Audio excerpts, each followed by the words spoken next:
Every word that comes out from the Word of God, it gives you wisdom. May karunungan po. Tinatanggap ko yan, Lord. Akin yan. Not only wisdom, but also a heart of understanding. Totoo nga, Lord, pinapaunawa mo sa akin ang nangyayari. When you say wisdom, karunungan. When you say understanding, pang-unawa. But you have to have a teachable heart.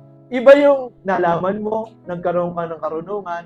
Iba yung nagkaroon ka ng a heart of understanding o pusong may paunawa. Pero kung ang puso mo ay hindi kayang turuan, if you want to have a teachable heart, number one, you must be what James 4, verse 6 to 8. Ngunit sapat ang biyayang binigay ng Diyos, kaya nga sinasabi sa kasulatan, kinakalaban ng Diyos ang mga mapagtaas, pero kinakaawaan niya ang mapagpakumbaba. You must have a humble heart. Kaya magpasakop kayo sa Diyos, labanan ninyo ang diablo at lalayo ito sa inyo. Amen. The things happening today, it will always bring fear. When fear comes into your heart, you're allowing the enemy to attack you now. I-resist mo yon. Resist the devil. It will flee from you. Resist mo yung sinasabi ng mundo.